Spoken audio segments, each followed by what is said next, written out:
we'll get started. All right, hello, welcome everyone to the Calvert Peace Project Step In, Stand Up, Upstander Intervention training. I'm glad you decided to join us today. My name is Chris Wolonsky. I'm the Director of Programs and Partnerships at Peace Through Action USA and the Calvert Peace Project, and I'll be your facilitator for this training session. We're going to discuss how to identify potentially harmful situations and redirect them in a positive way. But before we begin, we'll review the event arrangements. So for those of you who have been with us on a previous event, you know that we usually begin at 7, wait a couple minutes to let people filter in. The event is also recorded. If you don't want to disclose your name, voice, or image, those are all things you can change on the Zoom platform. So just click the button next to your name. There's usually 3 dots that you can adjust your name or turn your camera off as well. Feel free to type your comments and questions in the chat box. We'll also have time available to you to share any thoughts you may have. And you can also switch between speaker or gallery view. And if you'd like to now, we invite everyone to introduce yourself in the chat. Share your name, location, and organization affiliation. We're really excited to have everyone here and eager to get to know everyone. So tonight, our learning objectives are pretty simple. We're going to be able to identify a potentially harmful situation and redirect it in a positive way. You'll learn interpersonal relationship skills, self-awareness, self-management, social awareness skills, and also some of the factors that go into responsible decision-making. So gathering agreements, very simple, basically just respect. Mutual respect, listening to each other, letting everyone kind of finish their thoughts, listening attentively if you can, and just assuming good intentions. We're all here for our personal betterment. So if you're unfamiliar with the Calvert Peace Project, our mission is to increase understanding, collaboration, and community among youth and adults in Calvert County, Maryland. We do this by providing civic and social engagement activities with a focus on peace. Some of our key activities are virtual events that have a similar nature to the one that you're in tonight. We also have a range of youth programs we're doing with the local high school, as well as some outside service providers. We're doing a summer program for youth as well, so please be on the lookout for that. We're really excited. In July, we'll be operating basically a week-long summer experience from the 10th to the 14th in July. So heads up there. And yeah, just stay abreast of the other events that we have going on. We'd also like to celebrate our project partners, Broadview Church, who operate as our primary donor and funder. They've been massively supportive, not only financially, but also just in their thought partnership. And Peace Through Action USA, which is kind of the national scope vision for the Calvert Peace Project's work. Tonight, you'll be working with me. I am your facilitator. My name is Chris Wolonsky, and I am a director of programs and partnerships with Peace Through Action USA and the Calvert Peace Project. Everything in my life has led up to this moment. Not to make that sound too intense, but I've had a great deal of personal experiences that have led me to the work that we're doing related to peace building. I'm very committed to compassion, and that really underscores the nature of the work that I do with Peace Through Action. And so part of my professional and personal goals tonight are that you walk away with a new skill, that you develop something, a tactic or a strategy that you've never tried out before. And this is a great safe container for us to rehearse some of that, to explore and evaluate which strategies resonate with us best, and to test some things out with each other. So yeah, I invite you to treat this as a laboratory. We're all kind of experimenting and finding out what works for us tonight. So first, we're going to do some breakout activities. Before we do so, I'm going to present you a question. I want you to think about a time when you were in a problematic situation where you could have intervened, but you didn't. For example, this could have been when a friend had an ongoing problem, such as disordered eating or a drug problem, potentially a sudden incident you witnessed. This could have been a violent altercation on the street or a mean dose of road rage, or something else. And I want you to think now, while that situation was happening, how did you feel? How did you feel then? And then consider, how do you feel now about the way you responded? This is a problematic situation where you could have intervened, but you didn't, and you just remained on the sidelines. So we're just going to take like 30 seconds or so just to think about one of those experiences.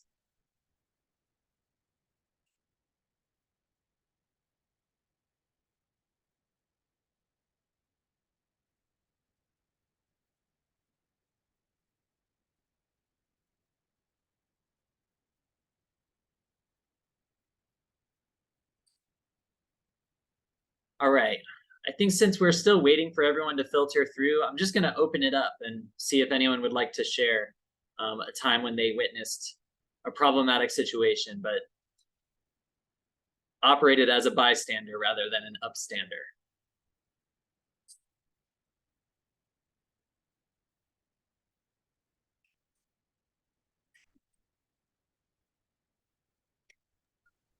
I can share. So there was one occasion when I was doing service in South America, and there was I guess I could describe it as a mild domestic violence situation, where there was this couple fighting, and the husband was getting somewhat physical, and I wasn't sure what to do. And I had the sense that I probably should say something and kind of cut in and, distract from the situation.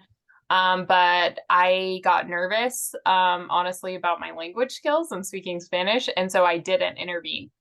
And so even though I felt like I probably should, and I could have taken away or de-escalated the situation a little bit, I didn't. And so now I feel really guilty about that response, because I feel like I could have made a difference, even if it wasn't permanent, at least in that moment, to allow that woman, kind of a safer space, and know that somebody was aware of her, and kind of encourage her husband to back off a little bit.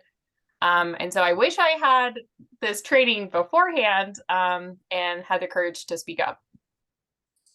Yeah, it's interesting how that hindsight, like regret, is definitely present. I had a very similar experience a couple weeks ago, with my next door neighbors, and a flower pot ended up going through one of the windows, and I was just, I knew that I could have stopped it, but it, I guess what I also want to highlight right now is that we always have to think about our own safety.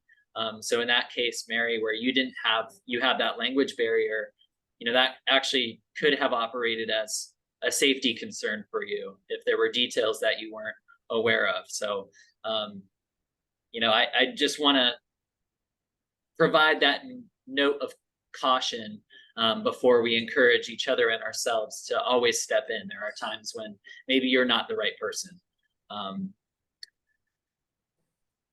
So thank you for sharing. There have been numerous studies around the bystander effect and how people operate in groups. And part of this whole study of intervention, there was a study done at University of Arizona, and they found that 9 out of 10 university students felt that intervention helps prevent social problems. But the majority of these youth did not feel that they had skills to implement those strategies. And that's what we'll get into tonight. There's a variety of variables that can affect how people intervene. There's situational, which is more about the context and the circumstances. There's individual variables that are related to the individuals who are standing off to the side, but also those who are involved in the problematic situation themselves, as well as the victims, and how people feel responsive and responsible for other people. But what's interesting is among all of the variables, the number of people present on the scene is the strongest predictor of whether someone will help. And that's because of something called the bystander effect. The bystander effect is the tendency for people not to step up in situations when others are present. There's actually kind of an inversely proportional relationship there, where the more people who are present, the less onus one has to take action themselves. So though most people believe that stepping up is effective and necessary, when we're in a group, it's actually statistically less likely to happen. So why does this happen? We're going to explore that now. I'm about to show you a video, and as we're watching this video, I want you to think about what your gut reactions are. What did you notice? And have you ever witnessed the bystander effect happen in your life? We've all just kind of thought about a situation when we were personally responsible, but just didn't really do anything, or we were present but didn't do anything. Now I kind of want you to think about other times when you've seen this effect happen, where there's large groups of people. So I'm going to share my screen here. We're going to get started. I'm just blowing up my screen a bit so you can all see on my interface here. All right, so let's begin. Were unfortunate enough to be the victim of a crime or taken ill unexpectedly, you might think that surrounded by all these people, someone would intervene. After all, isn't there safety in numbers? Psychologists say no. Research suggests that often a victim is less likely to receive assistance when surrounded by a group rather than a single bystander. When people are in a crowd, it's easier to pass the buck. It's what psychologists call the diffusion of responsibility. Liverpool Street Station in London, a busy thoroughfare for commuters. Unknown to these passers-by, Peter is an actor. As part of an experiment on bystander apathy, he's pretending to be ill. How long before he gets help?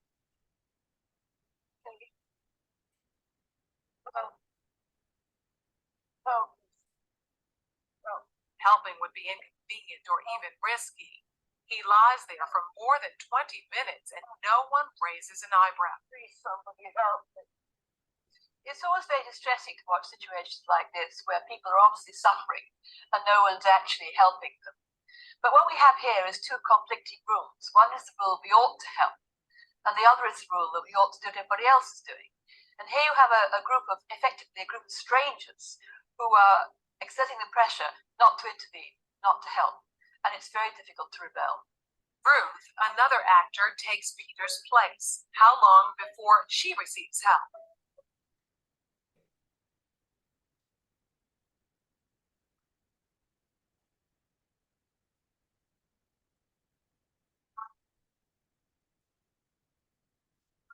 Minutes later, 34 people have passed without stopping.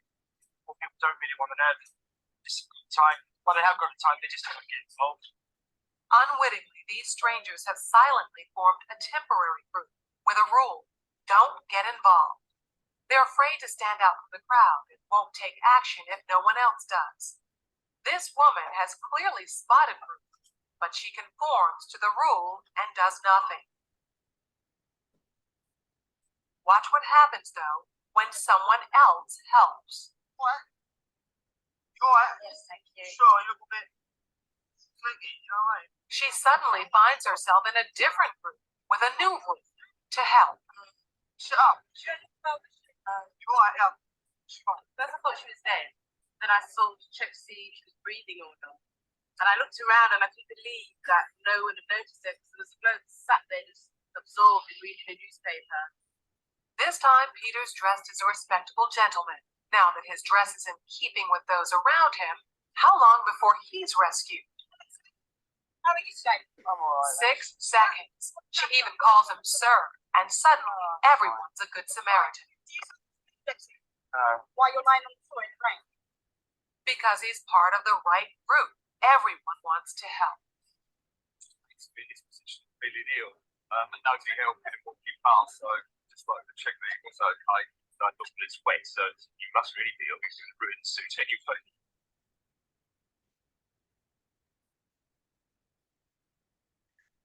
So yeah, kind of an interesting phenomenon, huh?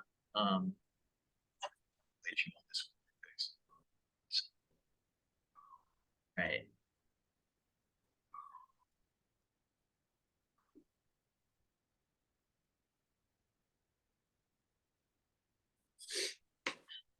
So would anyone like to share their reactions to that video? Anything that you noticed or stood out to you? What I find really frustrating is the commentary on clearly class. That there is a conversation of if somebody appears to be frankly homeless, that no one wants to kind of reach out and kind of help their fellow man. I am kind of the opposite in this situation for most occasions, that I really speak up and am very vocal. And find it very frustrating, especially as like a small female, and knowing that if I was in the opposite situation and being concerned that I wouldn't have the same response received. Yeah, thank you for bringing that up. It's interesting how social class is such a determinant of, or at least perceived social class is a determinant of this. Kind of makes you think more broadly about wider social problems as well. But thank you for sharing that. Any other thoughts, or shall we continue? Well, I noticed that people just barely glanced at all of them until the last one. Like it wasn't even, they didn't even think about, should I stop? I mean, maybe they did, we don't know, but I don't know. Yeah, it's kind of fascinating how once one person took action, it amassed this wider group. It's like, that single ripple kind of carries out through the whole way. So I'd be interested to see this same experiment happen at night. Mm. And also with people of color, both in day and during night, and the response. Yeah, definitely. I think part of the I don't want to get involved thing also is what could I do? What are the resources I can call on, depending on what the person's problem is? I mean, the woman looked like she was ill, The first guy looked like he was suffering too, in pain or something. But you can always call 911. True. Did the first guy say help? Yeah.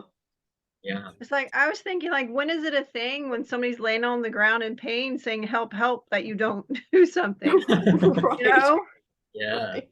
I couldn't believe it. Yeah. Like she said, at least call 911. Yeah. But then there are other times when people are laying on the ground and they're not calling for help, and they're asleep.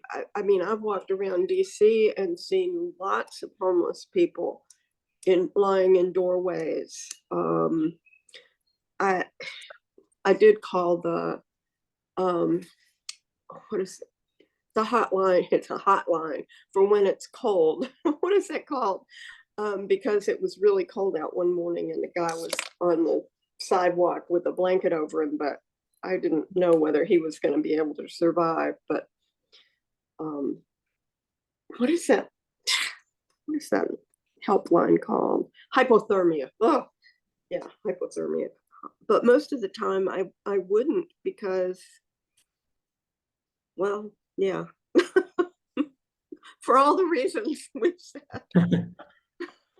I think there's also, in addition, like now you don't, when someone literally, they teach young females that like, if you're being attacked, physically assaulted, and potentially raped, you no longer yell rape, you yell fire, and you have more of a response to fire than the other, which is wildly upsetting. Yeah, it's scary. It's kind of terrifying reflection of where we are at society. Okay, well, let's continue here. First, I think we're going to explore some barriers. So we just kind of looked at the bystander effect, and we're going to take a deeper look at some of the factors that are underpinning the bystander effect and how those all kind of influence this wider issue. So first, the diffusion of responsibility. I think we all just saw a great example of that. The greater the number of people present, the less likely someone is to actually extend a helping hand. Bystanders may be concerned, but they sincerely believe that someone else more qualified or better prepared to handle the situation will take care of it. And it may be a circumstance where they are not actually the most qualified person. However, stepping in and offering that opportunity to help in whatever limited capacity you may have can at least get the ball rolling. As we all kind of saw the snowball effect of the crowd that gathered. Conformity, that may also be a factor here. Conformity is a group behavior. So as that researcher had discussed, since it had become almost a social norm to ignore this problem, the kind of herd mentality just walked right past it. So this is something that we want to be conscious of. Sometimes conformity can be really invisible, and other times conformity can have social pressures, or it may be laden with professional repercussions if we were to stand up and say something. So I also want to acknowledge that sometimes conformity is also a matter of self-preservation because that mob mentality can turn against you. Other times, ambiguity can be a major influence. We don't really know what this man's problem is. Perhaps he's having a psychotic episode, as is frequently the case with, people living on the street. There's mental illness present. So there may have been ambiguity about what those issues are and whether that was safe to approach or not.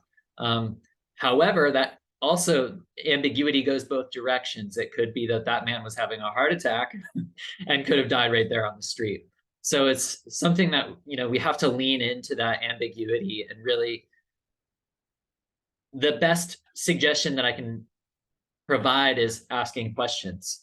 You don't have all those answers on first read, so you can ask those key questions, check in with that person directly, look around to see if there is anyone who may be able to provide support that you can also ask for help to, and make sure that you also take stock of the scene you're in, the environment you're in.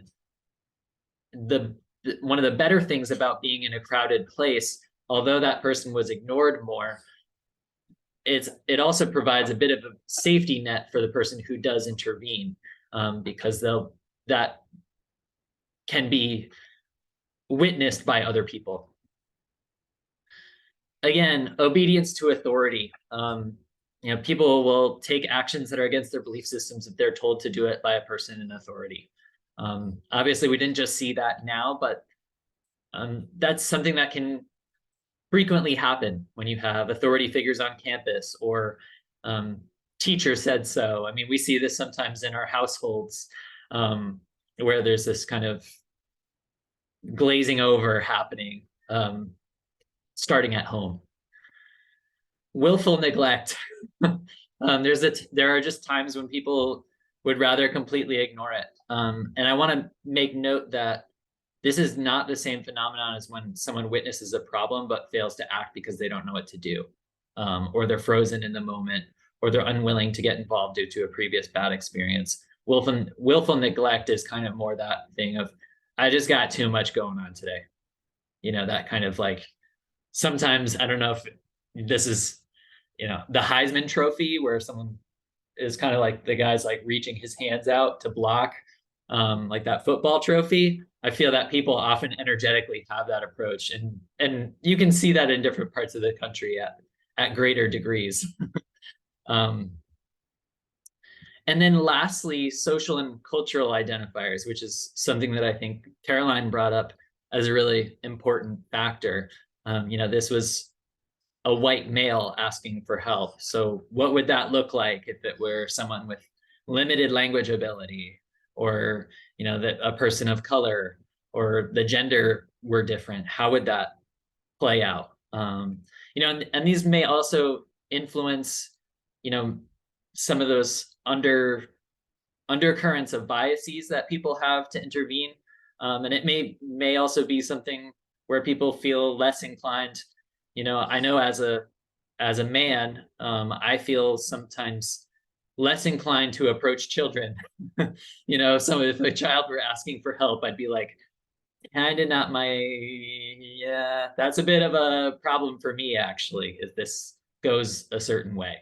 Not to say that that's, exactly always the case, but I do feel that is a consideration that I would have, that, someone who would identify as a woman may not share that sense of risk tolerance. So it's important to take stock of all these. So again, I'm going to kind of prompt us to reflect on our personal barriers to action. Do any of these barriers influence you more than others? And are there any barriers that don't seem to influence you very much? And which ones are those? I'll say there honestly have been times in my life where willful neglect was part of the bag. I lived in a neighborhood in Portland, Oregon, with a very high percentage of homelessness. And after a while, I just became, my whole persona had antibodies around it, and was just like, get out of my space, get out. I don't want to have to do this right now. And so that was like a willful neglect when there were times when people were genuinely in need of help. Whereas on the other side, I often find that, I do have this kind of weird devil's advocate capacity to resist conformity. And so that's something that I don't feel influences me so much. And I'm kind of frequently thinking counter to what the general prevailing assumptions may be, potentially to my own detriment. But, I challenge and prompt you all to think about that yourselves. And if anyone would like to share or clarify anything, please bring that up.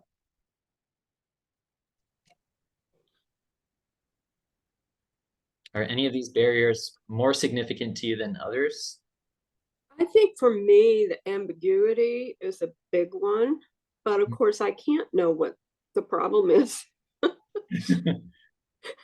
unless somebody's having a fight, which we'll get into, I guess, later. But for this situation, asking questions would be the way to try and relieve some of the ambiguity.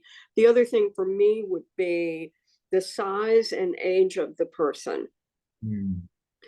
I'd be more likely to help a very young person or a very old person that wasn't bigger than me.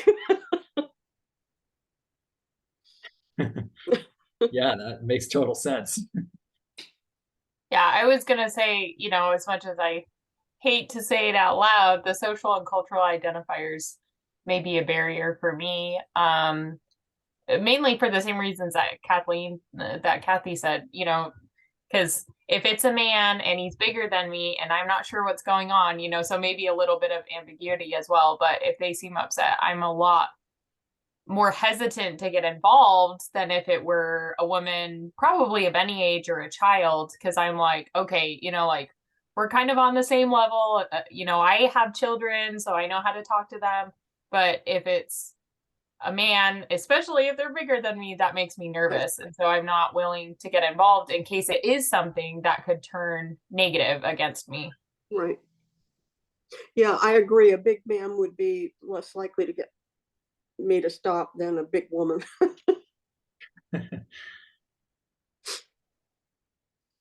Yeah. Thank you for noting ambiguity. I think ambiguity is something that is almost always present. I think I would actually put it at the top of the list because ambiguity is just generally a factor, I think, because frequently these types of situations are happening in a public atmosphere, or as in the case of my next door neighbors, it's like, I know the girlfriend's over every so often and things seem to be getting along, but I heard something crash. I don't know if that was someone's head against the wall or if that was a plate that fell off the counter. Like, so there's those challenges where you don't know the full picture. And one of the strategies we're going to talk about tonight is really taking a direct position and doing that information gathering. So, yeah, ambiguity is a big one. Oh, go ahead, Caroline. Well, I'd say I used to live in Brooklyn, in a very large city, and moving around. And when you're seeing it on a regular basis, I would say that I have been privy to having willful neglect, and when you're seeing it and being inundated by it constantly, you've become a bit numb to the situation, which I think is more of a potentially systemic issue. But being numb is very easy way to ignore. Yeah, thanks for sharing that. Okay, so before we begin, safety first. We are encouraging you to have skills to step in and intervene, but also we want to have all the facts, or at least enough facts that we can gather to ensure that we're going to feel safe. Some of that involves assessing the scene, making sure there's no weapons, making sure that there doesn't seem to be a mental health issue.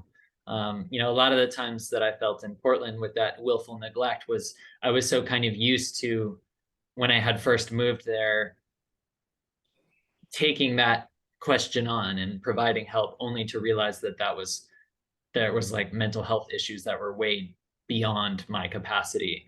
So you want to make sure that you feel safe in all the ways before you step in.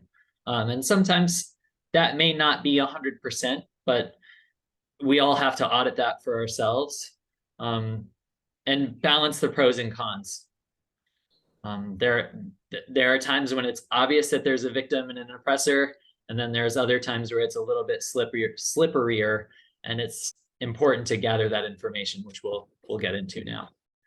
So the kind of quick and dirty of stepping up is you notice the event, you interpret the problem that's going on, and then you're going to assume personal responsibility. Even though you're in a crowd, everyone is equally responsible in a way to do their part to alleviate this issue. So everything is kind of anchored in that you are taking personal responsibility for helping this situation. The next is knowing how to help, which is what we're talking about tonight. And then you're going to implement that help. So we are equipping you with skills tonight so that you know how to help.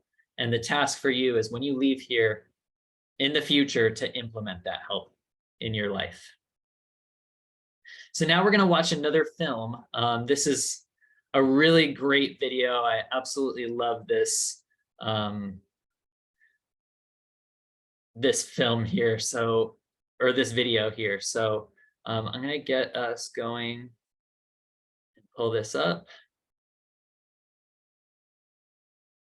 Just going to stop sharing for a moment while I get that set.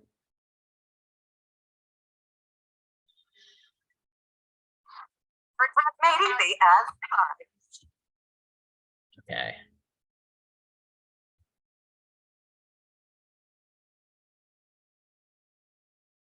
So this is a video about a man who was famously known as Snack Man. Now, Snack Man did something that I think will all surprise us.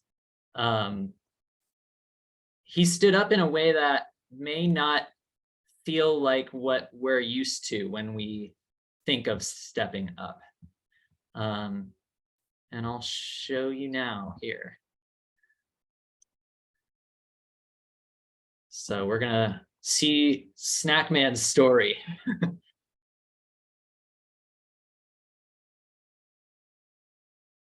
Places, citizens may dress up like Batman, or a kid might save the day by taking over the wheel when a bus driver becomes incapacitated.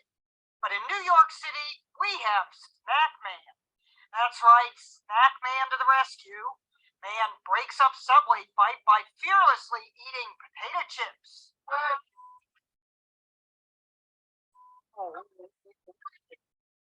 The woman were fighting on the subway. She said he'd been following her. Enter Snackman. His hand up, inserted himself, continues to eat his chips. Security expert Steve Cardian was impressed, and New Yorkers were smitten, giving Snackman a red cape, and all Snackman did was masticate. Stop following me.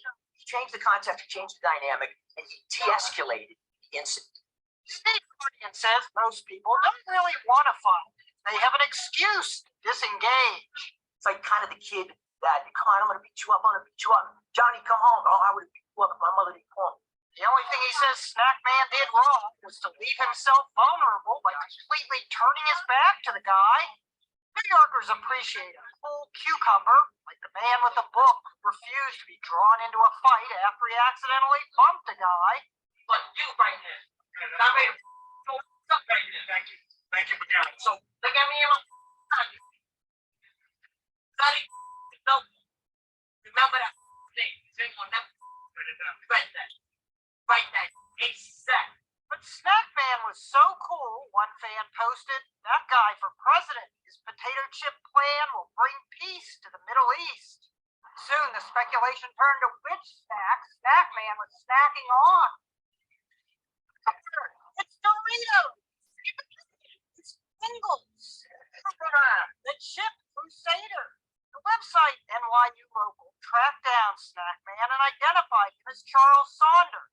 On his way uptown to have drinks, chomping on cheddar Pringles, he said he had to do something, and someone posted, saving the world, one snack at a time. Ben Steele in his bare hands. Or at least Ben Chips. CNN.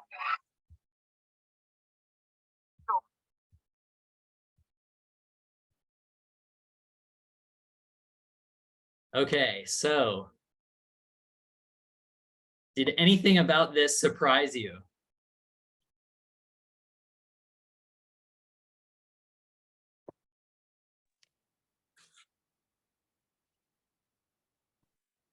Well, I thought from the title he was going to throw the chips at the people. I did note he was a big guy. The Snackman was. Yeah. But I liked that he didn't say a thing and he kept doing what he was doing, and I don't think he even particularly looked at them. Yeah, exactly. Very clever, very clever. Yeah, Christy said in the chat that he was a good distraction, and I agree. You know, it's kind of like that security expert said, most people don't want to be in a fight. So if you can give him an excuse to get out of it, it doesn't have to be something big, but it's like, that is a distraction. Eating chips is a distraction. Definitely. Yeah. So Snackman used the 5D strategy of distracting. So we'll get into the other strategies now, but we just saw a great example of distraction. So these are kind of the 5 strategies that we're going to talk about tonight that all influence the process of Upstander intervention. And the first one is direct.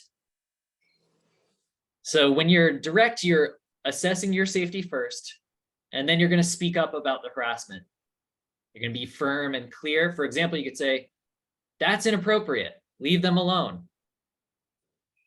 That would be directed at the person who's kind of doing the harassment, but you could also address the person who's being harassed and say, are you okay? Should I get help? Should we get out of here? So in that situation, you know, there's kind of both opportunities. You can stand up to the person who's being aggressive, or you can come to the rescue or come to the aid of someone who's experiencing this harmful effect. And so that's pretty self-explanatory, really. This direct is not what Snack Man did. And what's almost notable is like how indirect Snack Man was. And what he did was distract. You could strike up a conversation about something random. It can be something as simple as complimenting the person's shoes. You can say a wide range of things just to get that, elicit that attention elsewhere. And it helps to diffuse that intensity of the conflict. The next is delegate. And this kind of goes back to what Kathy was mentioning with hypothermia. You know, you could ask someone who knows how to handle the situation better than you do. You can ask a friend who knows the person better if they're close to you. You know, access those services in the community that can come to the aid of this person. And it may be that you don't have those on hand. So if someone is having a medical issue, you know, one person who knows CPR is addressing that while the other person runs and gets an AED. You know, one person is, you know, you need that delegator who can perform the executive functioning for the group to come to the rescue of that person.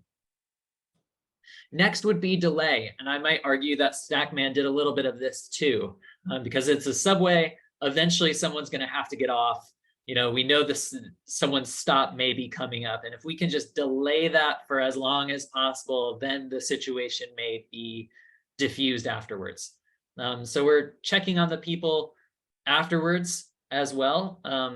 So maybe in that moment when it's super intense, you don't feel comfortable to step in, but if, you know, that can die down, you can go to that person's rescue afterwards and say, hey, what's going on? Do you need some help? Can I support you in any kind of way? And so I know this may seem like you're not really intervening, but in fact, it's just a timed response that works with your comfort. So the key factor here, I think, is actually reducing that willful neglect and impatience to just get on with your day and sit through the whole experience and wait through it till that person can be approached more calmly and you feel comfortable to do so. And the next is really important. So Chris, I have a question. So the delay is your response is delayed until after it's over. Oh, I thought it meant you were going to try and delay somehow what was happening, but now I get it. Yeah. Thanks. Yeah. Sorry. Yeah. So in that instance, I mean that, you know, Snack Man is waiting for the man to get off the train so that he can then attend to the woman rather than in the moment, you know, taking that initiative. So yeah, delaying is really, you are delaying your response till later. But you know, there also may be that being said, there may be times when it actually makes sense to delay it. You know, if you know that there's law enforcement coming, it might make sense to try to just alleviate the pressure and tension for as long as possible until that qualified help comes. Next is document. And this one is probably the most kind of prescient for our current time. And it's important that we're safe about this too. So you know, if you have the opportunity to record what's happening, but also keep a safe distance. So, you know, filming landmarks, filming street signs to identify where that is. You can say the day and time to make sure that there's a record of what's going on. You also want to ask and you know, gather that consent from the person who was experiencing that harassment, that, you know, it is in fact okay that you have that video as documented proof of what's going on. That said, you never want to live stream the video. You don't want to post that online without the consent of the person who's involved. And you know, ensure that you get that permission first. However, that documentation can go a long way. And in fact, it may, even just the perception of that documentation can diffuse the situation right then and there. So, you know, even if you don't feel confident, you know, holding up your phone and presenting, hey, I'm going to take take video of this or take charge of recording this, that can alleviate the issue. So now what we're going to do here is we're going to move into exploring some scenarios that with these skills. And just to reiterate, the 5 skills that we just learned are direct, distract, delegate, delay, and document. And so for each scenario, I want you to think, which strategy do you think would be the most skillful to approach the situation? So here's the first scenario. You are returning home to your room, and next door you can hear a couple loudly arguing. The language grows increasingly abusive. What do you do? What issues are ambiguous in this situation? And using the 5 Ds, what are some ways you could help? So we can take a moment and think, or if you have any ideas immediately, feel free to share. I mean, be direct, knock on the door. I think I think that's distracting and being direct at the same time by engaging in just sound. Mm-hmm.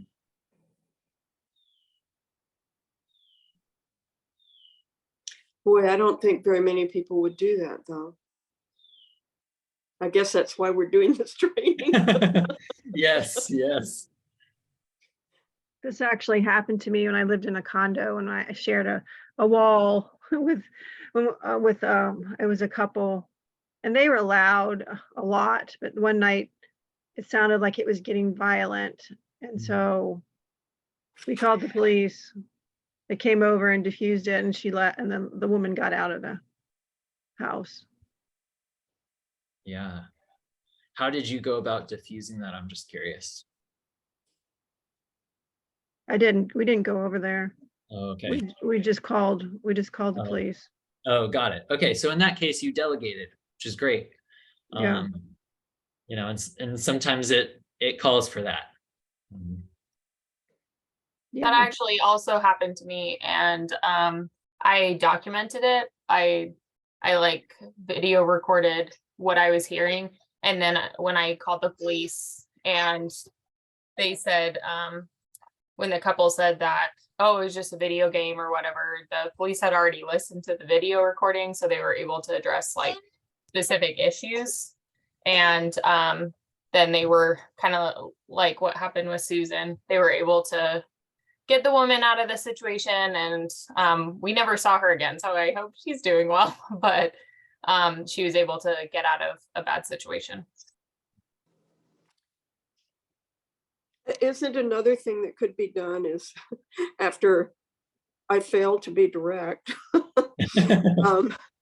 but maybe call the police. But later, if you do see the person who's being abused again, you can ask, the delay stuff. Are you all right?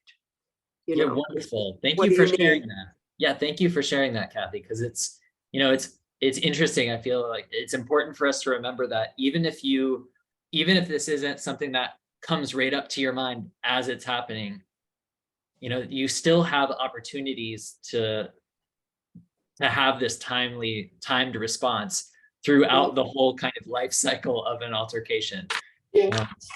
So yeah, I think that's an empowering thing for us to remember. Okay, so here's our next question. This one is a bit more college oriented. If we had youth in the building with us, I was hoping to have some younger people here tonight, but maybe we can refresh our memories a bit. A student organization is hosting a party. Some freshmen have confided in you that they want to get more involved with the group, but don't drink and aren't huge partiers. They decide to go to the party anyway. You're at the party with the freshmen when a group leader suggests a drinking game, and others start to set it up. The freshmen decline, but others start pressuring them. You can see they're uncomfortable. They look at you. Using the 5 Ds, what are some ways you could help? Maybe I would try to do a different game. Something else we can do other than join that group of people. Make a different suggestion. Like, how about we do this? Or how about we play Scrabble? You can't be drinking and playing Scrabble at the same time. People know that. You use a joke as, what is a distraction? Like, how that's gonna work out we're both like, what you drinking and playing Scrabble? You're not even gonna win no game. So there you go. Right. You can kind of Yes. throw it. You don't have to make it a dramatic scene. You can Yeah. just paint a distraction, say it's look drinking and Scrabble. It doesn't mix. So I think that's one way you can get in there and put like some humor in there too. Yeah. Like, yeah. You can't play Scrabble when you're slurring your words. I mean, You can't even spell when you slurring your words. You said right. no. So Yeah, that's a wonderful idea. Thank you for sharing that, Christy. That's a great idea, because right there you've kind of you're taking that direct approach, but also you're distracting by providing this alternate opportunity. But at the same time, it's important to remember that context you're in, right? Like, you still know it's a party. We could still offer a game. We're not having to close up shop and all go home now. Here's just this other more pro-social opportunity for us. yes, So thank you some for things we sharing. can do. I would think too that you could just be direct with the people doing the pressuring, but I'm waiting to be trained on what I could say. Yeah. Okay. I mean, I've done Um, that numerous times, to be frank. I'm a very vocal human being, to be honest. And I've just been like, leave that child alone. Like, leave them alone. They'll be fine. You can do your thing. Let them do their thing. But like, I mean, there's ways to approach that where I have taken the offense where it hasn't been received as well, versus taking it with just a softer tone. And just like Christy said, making like a joke out of it, I think has always been very helpful to me. Yeah. Yeah. Yeah, and then it kind of diffuses the person, because you're not offending anybody. They can do their own thing over there, and we can play Pachisi or Scrabble over here. Yes. Yeah. Being direct is really situation specific. So there are times when it's important to be firm and direct, but at a party, it may not be this. You may not address that situation the same way you would a violent altercation. I guess because it's freshmen and you don't want to embarrass them. I mean, they got to be at the school for another 4 years. So putting the embarrassment out there, they got to wear that for 4 more years. You might want to use a little bit of wisdom there. We don't want to make a big scene. Yes, definitely. We have to remember our Breakfast Club rules. All these old 80s teenager movies come in handy now. Exactly. Okay, cool. So scenario 3, this one's a bit different. A young girl is being dragged by the arm by a man at the park, and she is screaming, "You're not my dad." Using the 5 Ds, what would you do to intervene in this situation? That's a direct. I'll be like, whoa, who are you? Are you this kid's mother? I mean, that's when you jump in right away, because you don't know the situation. Like, are you she says you're not her dad. Who are you? You come in, give him the element of surprise. Like, no, you're not her father. That's exactly what she said. Yeah. And while you're doing that, hope you can dial 911 with your other hand. Exactly. Yes. And taking You're not photos the father. You're not her dad. Who are you to her? Yes, you got to document the license plate, get all the information the best you can. This would be a situation where delay there's almost no place for it, right? No, you can't delay that. You got to be direct. Yeah, I saw a video recently of a girl kind of in the similar situation at a park, and they were definitely videotaping this individual to see how they would respond.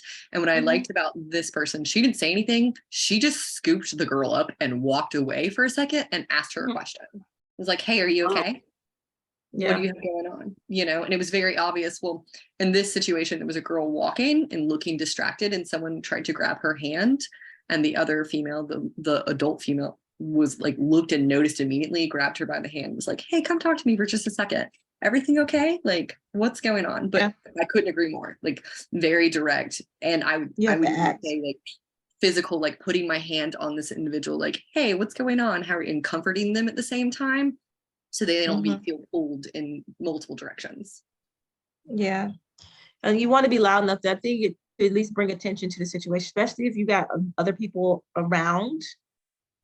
Get some people attention, because you can rally a party if you make it loud enough. Definitely. Yeah, good. That's a really great suggestion. This is one of those times where when you're being direct, it's going to look a lot different when you're at the party, right? Great to note. Sorry, Chris.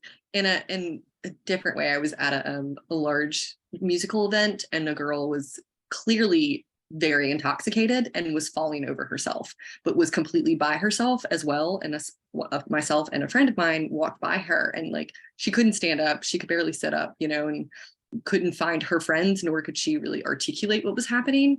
So fortunately, there was officers nearby and just kind of engaged them immediately. It was just very direct, like, hey, here, how about some water? Like, drink water, you know.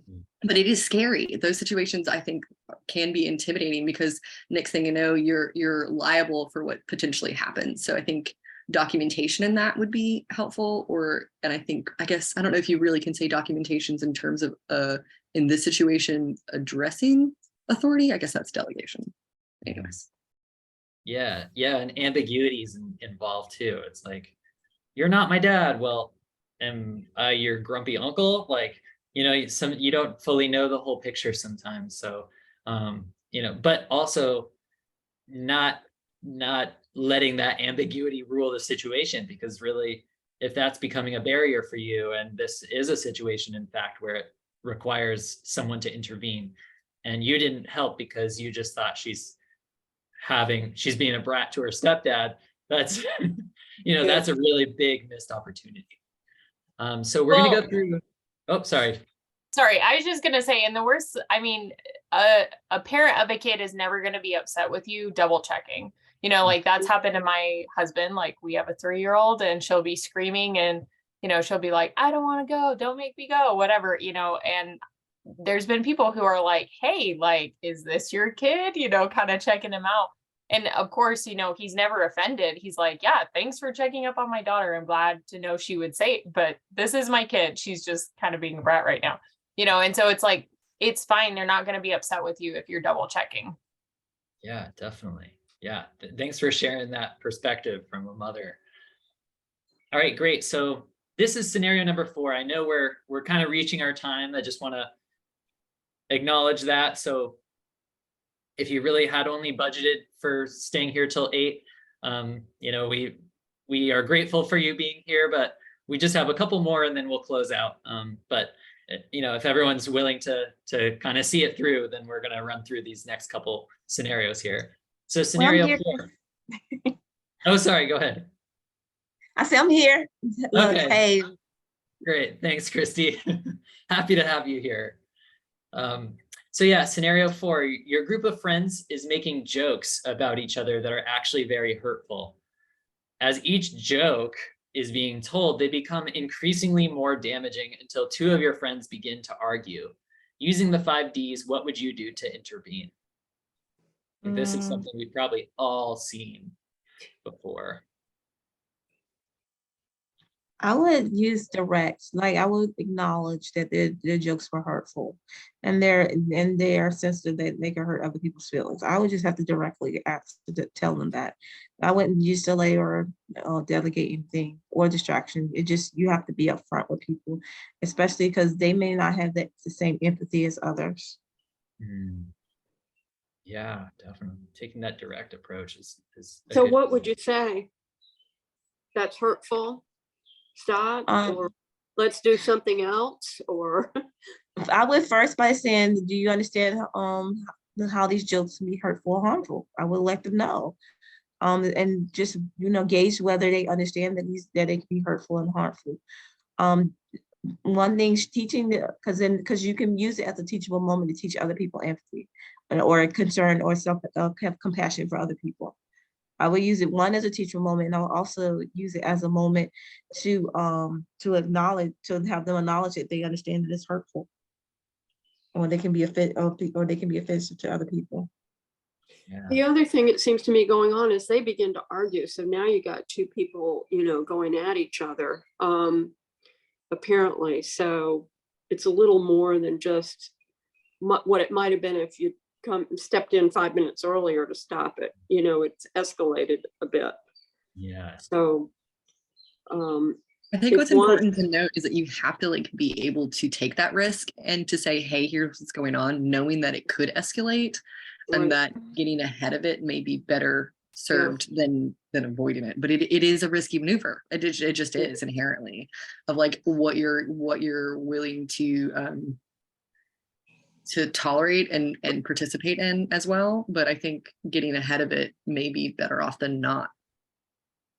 Yeah. This is one of those times where the actual conflict has been kind of masked in the veneer of joke and humor.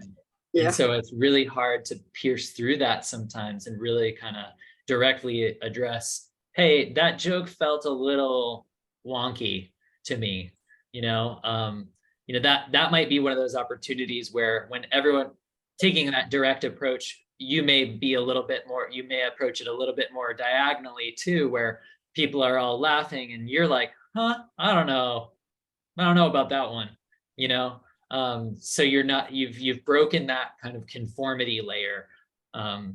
So yeah, I think there's a lot of different ways to approach this one, but I think both Christy, Caroline, and Kathy brought up like getting ahead of it early is a really good call. And you can even label it earlier. You can say that hurt. Ouch. Yeah. That's something I like to do with kids. As Christy might know this, but like working with kids, a great way to tell them that they're being hurtful is ouch. Hey, I saw that. Ow. We may not go through the whole kind of rigmarole of me like telling you that. Oh, we some harsh. Say ouch or harsh. That was kind of harsh. Yeah. Yes, definitely.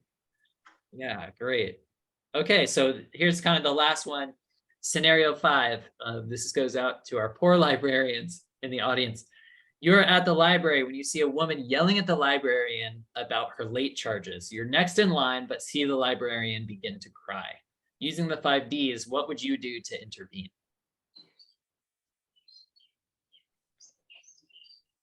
It might be because I have a lot of family members who are librarians, so they have a soft spot in my heart. But I would be direct, I'd probably intervene and be like, hey, look, if it's that big a deal, I'll cover your late charges. But, next time, just make sure you bring it in on time and we won't have an issue. Because I imagine that the late charges are not actually what the lady's upset about. That's not really a reasonable thing to be yelling at another human being about. But if you can solve that problem, it kind of takes the steam out of the argument. And so if you're just direct and you're like, look, I can provide a solution for this and everyone can walk away unscathed, I think that would help. Yes, that's really good. I guess that's another one I would probably be direct. Like, are we really, or you could be humans, are we really arguing about late charges? How much late? I'll kind of throw them off. I'm trying to put the distraction. Is this really about late charges? Nay, she's up here crying. I would acknowledge it and put in and kind of like, we talking about late charges here. How much late charges you owe? I kind of put it on, like, I guess as a kid to put it on blast. What's the real problem here? Like they would call it, let's put that on blast. What's going on here? Yeah. What is it that you're saying? What is it that you're saying that it's a what? A blast? Put it on blast. That's what my kids would call it. Put it on blast. Put it on blast. I don't even know what that means. They say put it on blast, blow up the spot. It's a whole other lingo with these millennials. Yeah. Yes, I know. Basically broadcast, let it. Oh, did you just broadcast her all? Yes. Yes, exactly. Yeah, and in addition to that, this might be a time when taking a video may not be the best opportunity to do that, but it could be a time where maybe you delay and you wait to address the librarian afterwards and say, hey, if this ends up becoming an issue with your supervisor, here's my contact information. Please direct them to call me, or reach out to me so that I can come to your aid, because I've kind of noted that this is what actually happened. Because a lot of times this is one of those key instances where the customer is always right. And so being in that professional position and you need to serve your client base, but you've done nothing wrong actually, and now you're kind of on the chopping block for it. It's this is one of those times where I think it's really important to acknowledge that differential there. So Yeah. In Diffuse being that direct, I think, and also the individual who is accosting the other person, have them verbally say to them, do you realize what you're doing? Having some like internal reflection and putting that in their face. Would you appreciate if somebody came to your job and who's also trying to work and have the same response you're having? Just Yeah, yelling at you. yeah, definitely. Well, maybe that's what had happened to the person, you know, an hour earlier. Yes. Well, Yeah. well, you should Yeah. have some empathy for this librarian and not be yelling No. at her if you didn't like it very much. No, She don't like it very much. I know. She's been yelled at, she'll be crying. Yes. Yeah, so what's so great about this activity, and thank you all for sharing your responses. I really appreciate hearing the multiplicities of ideas here, and out of this conversation really brings to light that we all can take different perspectives in each situation. We all have different approaches to these situations, and it's important to remember that, you know, we can take the perspective of both sides. So in this instance where the librarian is being yelled at, it's really hard to kind of empathize with the person who's doing the yelling. But sometimes it's important to acknowledge that maybe this person, you know, has already had some type of issue in the past at this place, or, you know, taking those various perspectives of, you know, that each side has their own kind of history of a conflict. And if we can see kind of both images at once, it helps to kind of inform how we might approach this, because sometimes it's easier to have that binary between the victim and the person who's doing the harassing, but maybe there's context, and maybe there's history that's kind of not revealed itself to you in the moment that you've arrived upon That's this. a weird picture. You got a man playing a bit. Oh, okay. We're supposed to not what we see. Yes. I can see the man playing the guitar, and the lady standing in the doorway. And then all of a sudden, like two old people. Yeah. And with a candlestick in the middle, or Yes. goblet or no, something. right? Yeah. Yeah, it's a whole lot of stuff in there.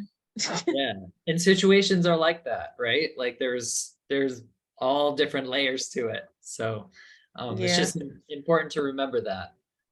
So Uh-huh. just before we close out, I just kind of want to add a few last thoughts and leave you with a question to think about, which I think I'm going to spare us from talking about tonight in service of time, but to think about safety. And some of the things that we just discussed. Make sure you're safe.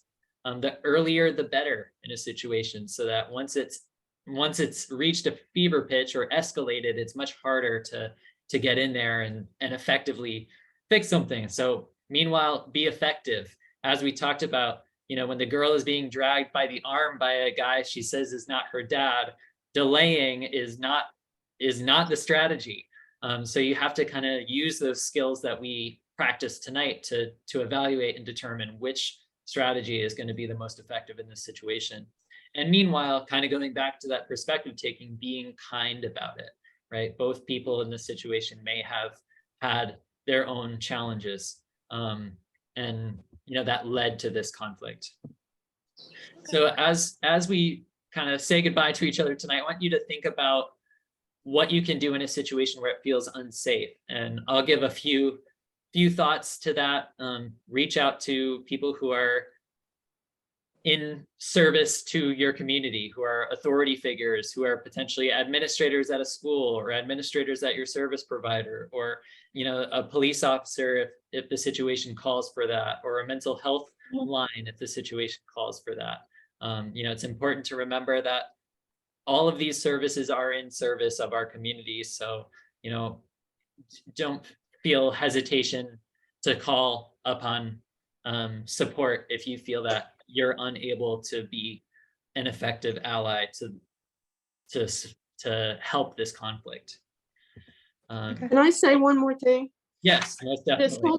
This whole discussion makes me think about the situation on the subway in New York, where the guy with mental health problems died.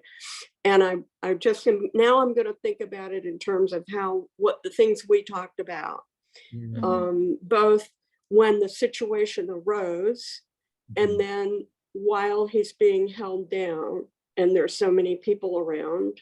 Yeah. So this is good, a good way to think about how that all happened and what could have the many things that could have been done differently. Yeah, well, thank you for bringing that up too, Kathy, because I think what's also been really almost kind of incendiary in the American consciousness over the past series of years is how there has been this kind of failure to stand up to authority figures, right? Like, I think a lot of that whole history with Eric Garner, of being essentially suffocated by police, there was that feeling that the authority is already in the picture. So now they've got it handled. It's like a bystander effect and diffusion of responsibility times 10 in a way. And so thank you for bringing that up, because there are times I think now where we really all have to take personal responsibility, no matter the kind of notion of authority sometimes, if the situation calls for it. Obviously don't go rogue, nobody's Batman here, but it's important to realize that you all have a very powerful tool, and even if you don't feel confident to talk, you still do have that phone you can whip out and document. So this was fascinating. Thank you. Every action causes a ripple effect as well. I'm going to include a link to a survey for you all to kind of please complete. We'll also send this out for you to address later on. But yeah, this survey really helps us kind of understand better what worked, what we could kind of improve. And that being said, just to close out, I want to share some experiences we have coming up. The Peaceful Leaders Summer Experience, we're really excited to share with you all. July 10th through 14th, we're going to be offering that for youth in Calvert County in partnership with Calvert Parks and Rec. So please check that out. We're really excited to share that. We also have some exciting Peaceful Leaders Club action that we're doing in the community. And we're really eager and excited to share our connection with the Adolescent Clubhouse. You guys are great. Thank you. Yes. And next, here's some contact information, and you can connect with me or connect with the organization using these links and email addresses. So I also want to thank you all for attending this evening and for the desire to support this kind of work in your communities. We look forward to seeing you through our exciting schedule of events throughout the rest of the year. I had a question before we log off. What was on the 10th for July with Parks and Recs? This is the Peaceful Leaders Summer Experience. We're offering it for youth in Calvert County. And high school aged youth, we encourage to apply. It's a small nominal fee, but scholarships are provided that would cover the entire cost of attendance. And it's really kind of extending these themes that we talked about tonight throughout a encapsulated intensive experience for high school youth for a week in the summer. Is that something Mary can email me? Yes. Yeah. So that's the flyers I left with you. It's the same thing. But it's July 10th through the 14th from 9 to 4 p.m. And it's really good. Great for applications, great for resumes. So. And good lunches, I bet. What's the age limit? Yeah. What are the ages? It's 14 to 18. So anyone who is either going into high school, anyone who has just graduated high school, anyone who's currently in high school. So as long as they're ages 14 to 18 when they attend the camp, they're welcome. Okay. Thank you. Yeah, thank you. Thank you all so much. Thanks, Chris. Thank you, Chris. Thank you, Chris. And thank you all for your participation. It was really great to Of hear. course. Thank you. Bye-bye. All Bye right, now. great. Have a good evening, everybody. You as Thank well. you. Thank you. Thank you. All right, I'm going to close out here. Thank you, everybody. Stopping.